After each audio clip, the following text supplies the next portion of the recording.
13h sur RTI1. Madame, monsieur, bonjour. Dans l'actualité de ce mardi, le lancement du programme national de stage, d'apprentissage et de reconversion. Une nouvelle session de 2025 qui s'étend à 142 000 jeunes pour un investissement de plus de 23 milliards de francs CFA. Voilà une opportunité pour les jeunes défavorisés de 16 à 40 ans de disposer de compétences clés d'employabilité.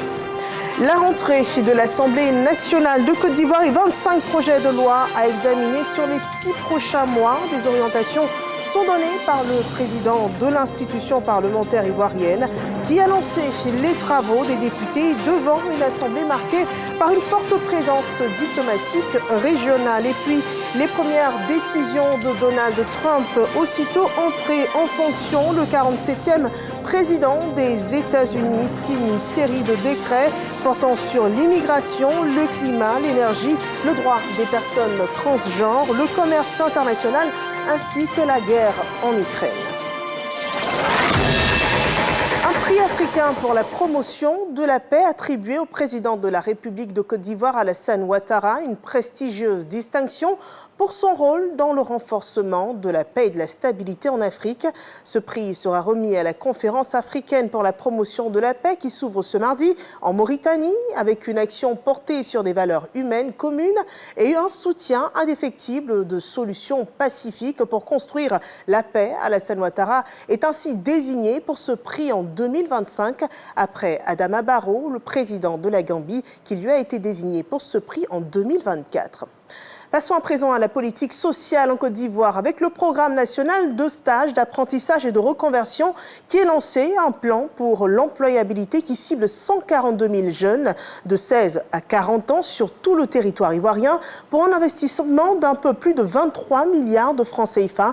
La session précédente, 116 757 jeunes sur tout le territoire national ont été bénéficiaires d'offres différentes de ce programme. Il s'agit de stages de pré-emploi, stages de qualification, de validation de diplôme, mais aussi de formation en vue d'une reconversion. On en sait plus avec Franck Quadio. La 4000 places du Palais de la Culture aux couleurs de l'emploi jeune. Le Premier ministre Robert Begré-Mambé lance le programme national de stage, apprentissage et reconversion PNSAR, QV 2024-2025, une déclinaison du programme jeunesse du gouvernement financé par l'AFD. Je tiens ainsi à remercier toutes les participantes et les participants à cette cérémonie, et tout particulièrement vous, les jeunes, actuels ou futurs bénéficiaires de ce programme, prêts à saisir les opportunités de formation, de stage ou d'apprentissage qui vous seront offerts. Le PNSAR 2023-2024 a quant à lui concerné plus de 116 000 bénéficiaires pour un coût de 25 milliards 399 millions de francs CFA. Le secteur privé réaffirme son engagement et ses préoccupations. Nous sommes également disposés à approfondir le dialogue avec le ministre de la Promotion de la jeunesse, de l'insertion professionnelle et du service civique pour renforcer notre collaboration dans les domaines et mesures suivantes. La promotion des mesures fiscales en matière d'insertion, l'implication forte du secteur privé dans le programme jeunesse du gouvernement. N'empêche le secteur privé à renouveler sa détermination à accompagner les réponses aux préoccupations d'emploi et de formation des jeunes. Cela est matérialisé par la remise d'attestations de reconnaissance aux entreprises partenaires, en plus de cette signature de convention avec l'emploi jeune qui va impacter plus de 17 000 jeunes en quête d'emploi et de formation. Le ministre de la Promotion de la jeunesse a quant à lui insisté sur ces opportunités qui constituent les réponses concrètes du gouvernement à la problématique de l'emploi des jeunes. Pour cette année 2025, nous passons à 142 000 jeunes. Et c'est ce que vous allez lancer aujourd'hui. L'idée, c'est que chaque année, on puisse donc lancer ce programme parce que chaque année, on a des nouveaux admis au BTS, chaque année, on a des nouveaux admis donc, à l'enseignement technique, professionnel, ainsi de suite. Donc chaque année, auprès des entreprises privées, on mobilise les opportunités. Et cette année, on va ouvrir donc dès aujourd'hui donc la foire aux opportunités pour ces jeunes.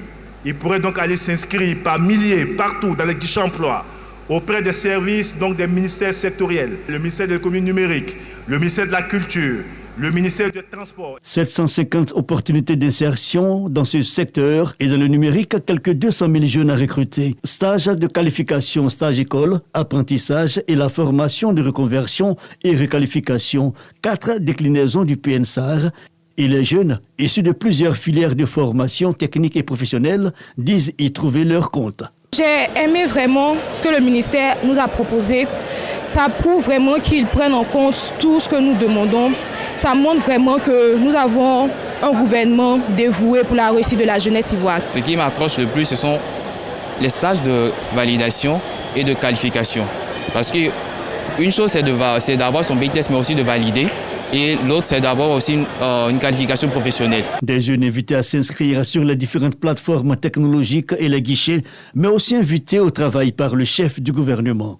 Il faut ajouter à l'opportunité votre volonté de réussir, n'est-ce pas? Donc, opportunité plus volonté. On est d'accord?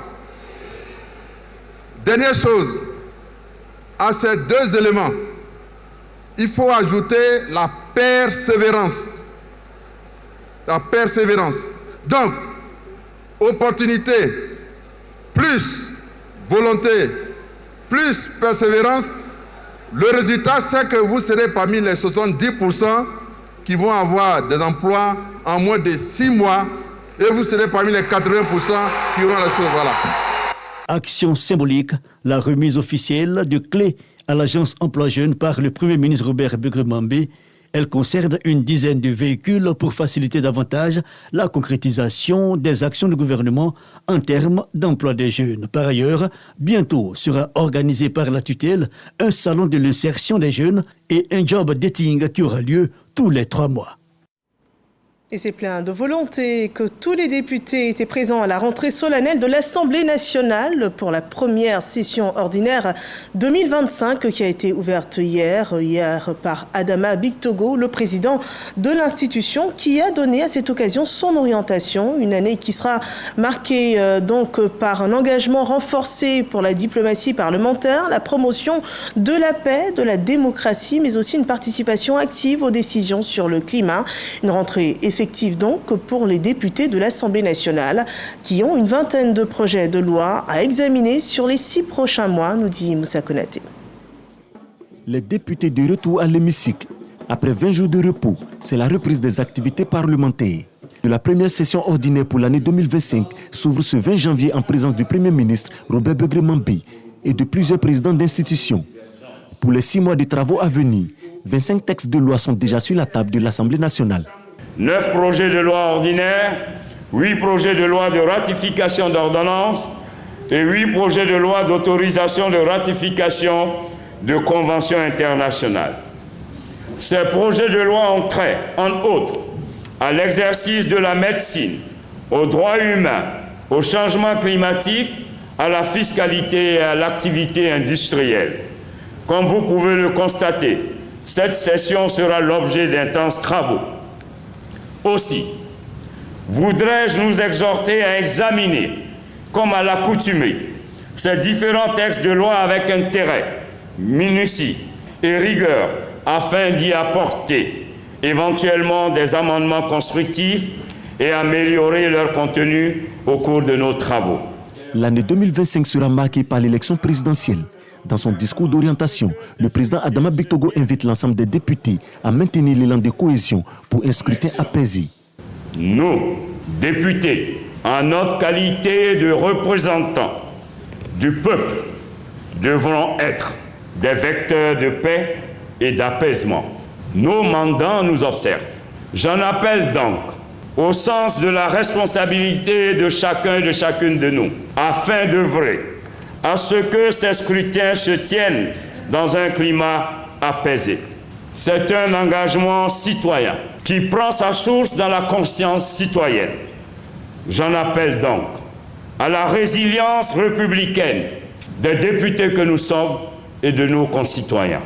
La cérémonie solennelle d'ouverture de la première session ordinaire pour l'année 2025 a vu la présence de 5 présidents de parlements africains.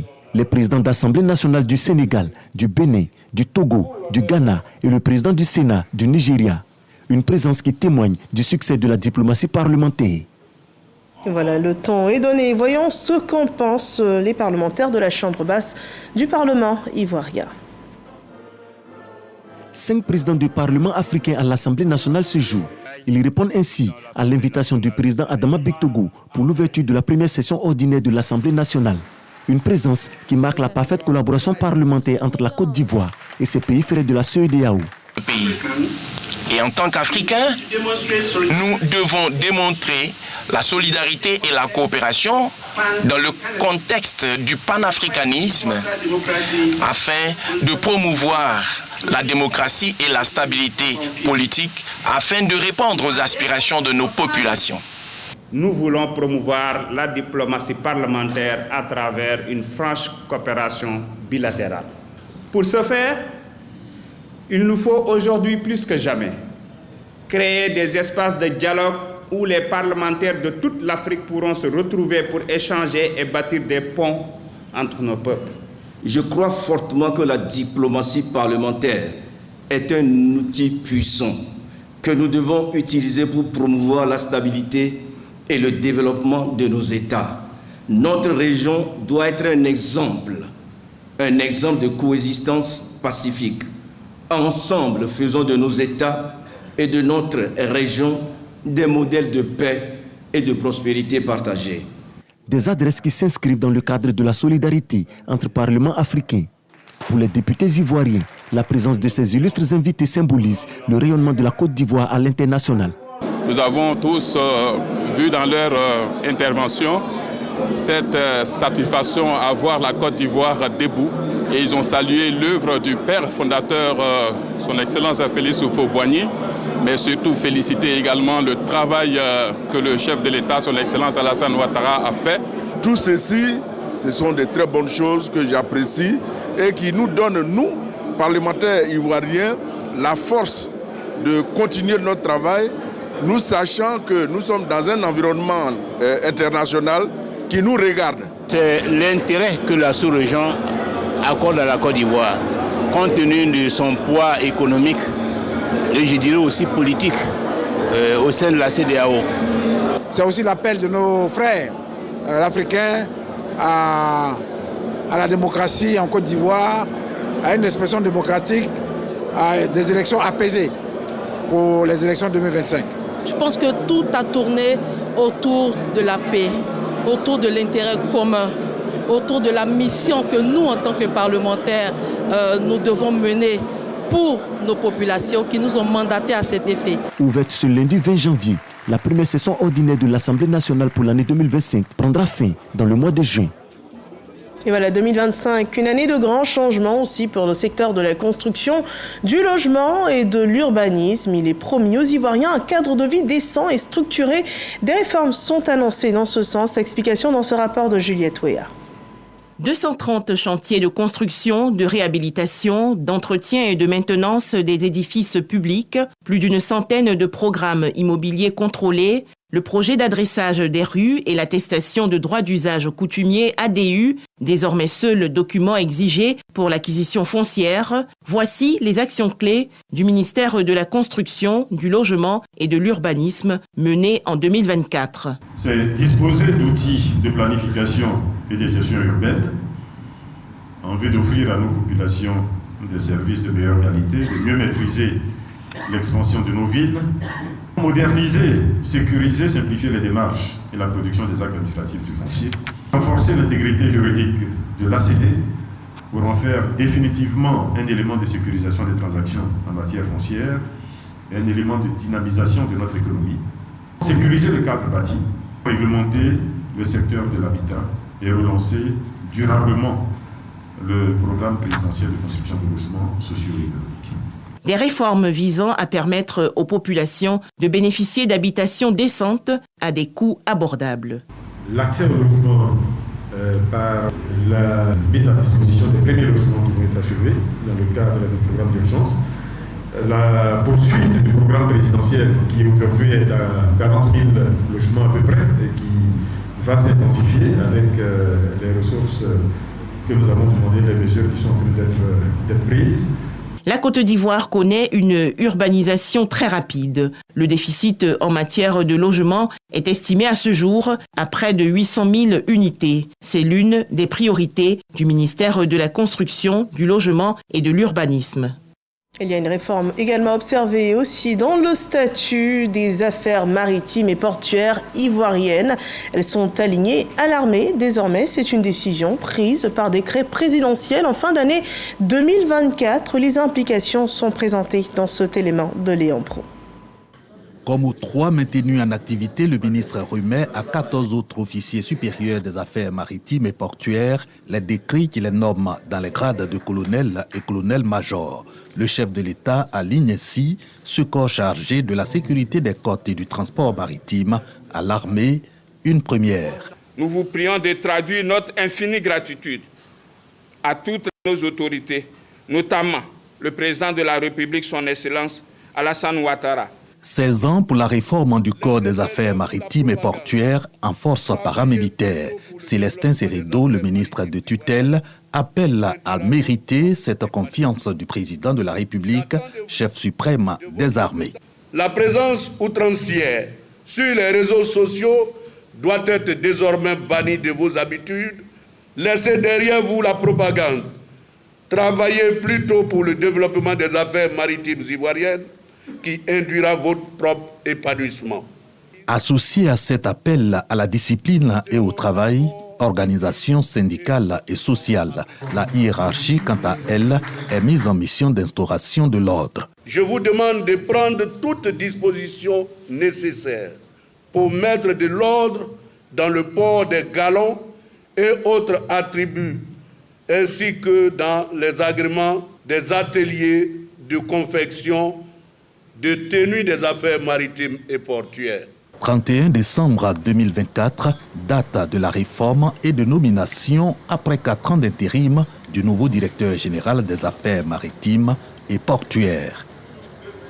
Et voilà, ce drame à présent, à 32 km de Djekwe, une collision entre un camion de transport de marchandises et un autocar de 70 places.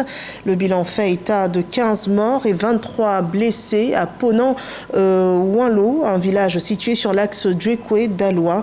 L'accident serait survenu aux environs de 5h40 au petit matin selon l'Office national de la protection civile. Les opérations de secours et de prise en charge des victimes sont menées par les pompiers civils de la région du Guémont. Nous reviendrons sur cette information dans nos prochaines éditions. En attendant, nos pensées vont aux familles des victimes. Et puis, les populations elles-mêmes se lèvent contre les comportements à risque, les comportements d'incivisme dans la zone de Bouaké. Les jeunes, en général, ceux du quartier de Djamourou, font bloc contre l'incivisme, la consommation de stupéfiants et autres attitudes qui mettent à mal la société. Le développement de Gervais Kwasi et Charles Tatou. Bagarre rangée souvent à l'arme blanche, parade à moto lors de la célébration des mariages. Consommation de drogue et substances psychotropes sont entre autres des mots qui minent la jeunesse de Djambourou, un quartier de la commune de Bouaké. Ces comportements et agissements doivent prendre fin. C'est ce à quoi s'attelle l'association Génération Nouvelle de Djambourou, qui sollicite le soutien du grand imam du quartier, l'appui des forces de défense et de sécurité, la collaboration des élus locaux et surtout la contribution des parents. Notre vision dans 2025 est de faire tout pour que la jeunesse puisse comprendre le sens réel même de la vie. De les demander aussi à s'unir. Il faut dire que notre association, c'est un comité de veille. 24 heures sur 24 heures, on est là pour sécuriser notre quartier. Les dérives, telles susmentionnées de certains jeunes, ont des conséquences désastreuses, voire irréparables. D'où l'exhortation des guides religieux, des élus locaux et des hommes en tenue à l'adoption de comportements responsables au sein de la frange juvénile. S'il n'y a pas de sécurité dans une ville, quoi qu'on fasse, il n'y aura jamais de développement. On lance un appel aux jeunes de revenir à de bonnes pratiques. Avec cette action, les jeunes de Djambourou veulent permettre à leur quartier d'être cités aussi en exemple sur l'espace communal de Bouaké en matière de sécurité des personnes et des biens. Parlons d'agriculture à présent. Le prix Borchamp de la noix de cajou au titre de la campagne de commercialisation 2024-2025 est désormais connu depuis quelques jours. Il est annoncé de 425 francs CFA contre 275 francs CFA pour la campagne précédente. Et dans la région du Hambol, les différents acteurs donc de la filière cajou sont à pied d'œuvre pour le respect non seulement du prix fixé, mais aussi de la qualité de la noix à l'exportation. Le reportage de Soro Corona. Le prix Borchamp de la noix de cajou est fixé à 425 francs. C'est officiel. Le kilogramme de la noix de cajou bien séchée et bien triée, ne contenant aucun corps étranger, est fixé à 425 francs CFA au titre de la campagne de commercialisation 2024-2025 contre 275 francs pour la campagne écoulée. Un prix accueilli dans la joie par les producteurs. Ala Penachan, producteur de la région du Hambol, oublie déjà le prix de l'année dernière. C'est bon, on remercie le président Alassane et puis son gouvernement. Mamadou Sissé-Zari, producteur de la région du Béré, est dans sa plantation pour se rendre compte de l'effectivité du nettoyage de sa parcelle après l'annonce du prix de la NACAD. Comme le prix de cette année est meilleur pour nous les producteurs de la NACAD, et donc vraiment j'étais venu voir si les coins ont été bien nettoyés pour s'apprêter à faire les ramassages pour pouvoir revendre nos produits pour avoir des meilleurs prix qui étaient déjà fixés.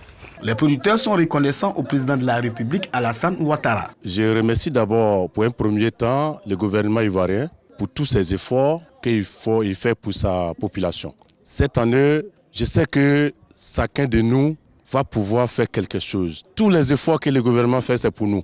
Je suis content en tant que paysan. Dans les zones de production, tous les acteurs sont à pied d'œuvre pour une campagne réussie. La sachérie Brousse, maillon majeur de la qualité de la noix de cajou, est distribuée. La distribution en avant pour permettre aux producteurs déjà de bénéficier d'un meilleur stockage. Voilà, qui fait partie des bonnes pratiques agricoles. Il faut dire que le prix est lié à la qualité. Et l'un des facteurs de cette qualité est bien sûr le stockage de la NACAD. Donc nous anticipons cette année pour que déjà, avant que la production ne soit de mise, que les producteurs aient tous les éléments nécessaires pour leur permettre de respecter les bonnes pratiques agricoles. Les bonnes pratiques de récolte et post-récolte sont aussi enseignées. Lorsque les paysans finissent de faire la séparation des noix sur la pomme, ils vont sécher sur les claies et après ils viennent avec ça au village, ils sèchent ça sur aussi des claies 2 à 3 jours. Lorsque c'est bien séché, ils font le triage et ils mettent dans les sacs en jute que nous sommes en train de leur remettre afin de vraiment maintenir la qualité pour vendre à un meilleur prix. Déjà, les producteurs nourrissent des projets. Si le prix est respecté à la fin de la campagne, terminer la maison et puis rendre ça bien propre pour que mes frères qui sont à Abidjan, quand ils vont venir là, ils n'ont qu'à trouver dortoir. Ils comptent acheter des terrains pour nous. Voilà, avant on ne sait jamais. Voilà. Donc tout ça, ça fait partie aussi de ces projets. Et aussi acheter un tricite pour que quand il va finir les récoltes, pour prendre en même temps lui-même venir en ville avec. C'est au champ, le champ est loin. Pour le respect du prix et voir une hausse, le Conseil du coton et de la NACAD met en place sa stratégie. On a déjà ouvert une fenêtre de pratiquement 2 mois, c'est-à-dire à partir du 24 janvier jusqu'au 15 mars. La fenêtre est ouverte aux transformateurs de ces ravitaillés et à partir du 16 mars, les exploitateurs rentrent en ligne de compte. Donc en plus de tout ce dispositif, le Conseil lui-même il est présent cette année sur le terrain pour que ces prix soient respectés. Les acheteurs sont fin prêts, ils n'attendent que les producteurs. Donc on a déjà commencé à réparer les camions. Voici un camion même qui est là-bas. Voilà, on est en train de faire les soudures déjà. Il y a les premiers sacs qui sont déjà arrivés. Il y a la bascule même, on a déjà nettoyé. Tout est déjà prêt. Voilà, nous, on n'attend plus que les paysans. La Côte d'Ivoire est depuis 2021 le premier producteur mondial d'anacad. La production annuelle de la noix de cajou pour la campagne de commercialisation 2024 était de 103 000 tonnes. Pour 2025, c'est une production de 115 000 tonnes d'anacad brut qui est attendue. Du Hambol, nous partons dans une ville risicole d'Aloua où les personnes vulnérables bénéficient donc de dons d'une action d'une organisation, la Fondation Humble Côte d'Ivoire, qui offre aux populations des tricycles et des bouteilles de gaz, nous rapporte Abou Sanogo. Centre culturel municipal du Daloa. C'est une salle en effervescence qui a accueilli les membres de la Fondation Humble Côte d'Ivoire, produit d'un partenariat entre des Ivoiriens, des Chinois et des Saoudiens. Son but, assister les personnes vulnérables. Comme le dit un proverbe chinois, quand les personnes se réunissent, même l'eau peut être déplacée. Cette sagesse illustre parfaitement l'esprit de notre fondation. Nous aspirons également à soutenir notre gouvernement dans ses efforts pour élaborer et mettre en œuvre des politiques sociales efficaces. AM Côte d'Ivoire est une fondation qui se distingue par ses valeurs universelles et son engagement envers la diversité. Cette structure a mis à profit le lancement de ses activités pour remettre, dans un premier temps, de nombreux dons en matériel informatique et en numéraire aux populations de la cité des Antilopes. La Fondation Humble Côte d'Ivoire entre dans la vision des organisations des personnes en situation de handicap, en venant en appui en matériel pour pouvoir nous booster à aller plus loin dans la promotion des personnes en situation de handicap. Je suis très contente et dis merci au maire, à la Fondation. Après le centre culturel, direction la léproserie, où après avoir écouté les doléances, les membres de la Fondation ont offert des vivres et non-vivres aux pensionnaires. Je n'ai jamais vu ce que tu viens de nous faire. Donc aujourd'hui, je suis très bien, je suis contente. Sur la place publique Gbebani de Daloa, où d'autres dons ont été faits à 100 associations de femmes. Un concert gratuit a été offert aux populations. Plusieurs artistes, dont la star du reggae ivoirien Ismaël Zak, étaient en attraction. La Fondation Humble Côte d'Ivoire ne compte pas s'arrêter à la commune de Daloa. Elle entend donc sillonner l'ensemble du pays pour répondre aux besoins des populations, notamment les plus vulnérables. Une contribution à présent pour la paix, la cohésion sociale, c'est le projet donc de l'association Way for Life à travers son projet intitulé Ma Côte d'Ivoire, ma paix. L'objectif est de contribuer à la pérennisation de la paix pour un climat électoral apaisé. Aminata Sanogo et Davis Soyo. Un complexe sportif et culturel de 2000 places pour les enfants vulnérables, bientôt construit à Jacquesville, dans la région des Grands Ponts. Le projet est lancé par l'ONG Onklo Bakan pour construire un avenir paisible et prometteur pour des enfants en situation d'échec scolaire. Il repose sur une superficie de 3 hectares et vise à désengorger la ville d'Abidjan.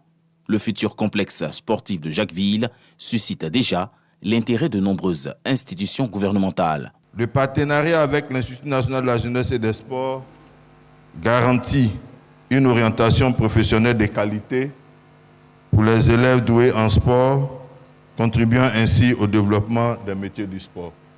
Le projet inclut des programmes de sport-études et d'art-études. Cette école que nous voulons faire va abriter les enfants depuis l'âge de 12 ans. On a décidé de prendre les enfants à l'âge de, s'ils font le minimum avoir le CP, comme on le dit, parce qu'on ne peut pas envoyer un enfant directement dans le sport ou dans la culture sans savoir le niveau aussi. Il faut qu'il ait une base. Et Madame la ministre de l'Enseignement, de l'Éducation nationale, on avait demandé l'école pour tous. Donc on va respecter cela. Le complexe sportif et culturel de Jacquesville bénéficiera de la contribution notable de la Fondation Children of Africa, également engagée dans l'amélioration des conditions de vie des enfants de Côte d'Ivoire. Et voilà, c'était la présenter la construction, donc un projet de construction sociale, un projet de construction d'un complexe sportif et culturel pour les enfants vulnérables, une infrastructure qui aura une capacité de 2000 places. L'objectif est d'offrir aux enfants vulnérables un espace dédié à l'éducation, le sport, la culture, dans un environnement propice. C'est une entreprise donc de l'organisation Onklo Bakan.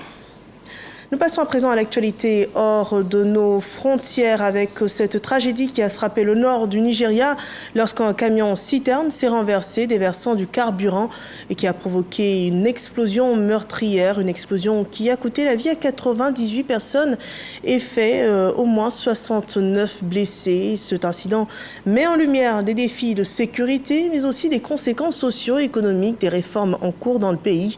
Le camion citerne qui s'est renversé transportait 65 000 litres d'essence. Une foule s'était rassemblée pour collecter le carburant qui s'écoulait lorsque le camion a explosé. Cet incident dramatique a également détruit une vingtaine de boutiques à proximité. C'est une situation plutôt récurrente au Nigeria. Ces 5 derniers mois, plus de 265 personnes ont péri dans des circonstances similaires. Intéressons-nous à présent aux premières décisions de Donald Trump, 47e président des États-Unis. Le nouveau chef d'État a signé une série de décrets devant concrétiser ses promesses de campagne, aussitôt entrée en fonction. Des décrets sur l'immigration, le climat, l'énergie, les droits des personnes transgenres, le commerce international, mais aussi sur la guerre en Ukraine. Il hâte aussi la sortie des États-Unis de l'accord de Paris sur le climat et retire les États-Unis de l'OMS, l'Organisation mondiale de la santé. Et au lendemain de son investiture, le site internet de la Maison-Blanche en espagnol a lui disparu. Celui consacré aux droits reproductifs n'est lui aussi plus accessible. Les voisins les plus proches des États-Unis, le Canada et le Mexique sont les premières cibles de ces décisions de Donald Trump. Le Canada est menacé de tarifs douaniers de 25%. Et quant au Mexique, il est visé par une politique migratoire. Donald Trump annonce son souhait de déclarer l'état d'urgence à leurs frontières. Et voilà, c'est le terme de ce journal. Merci de nous avoir suivis. On se retrouve demain à la même heure sur RTI 1. D'ici là, portez-vous bien. Je vous souhaite un bel après-midi.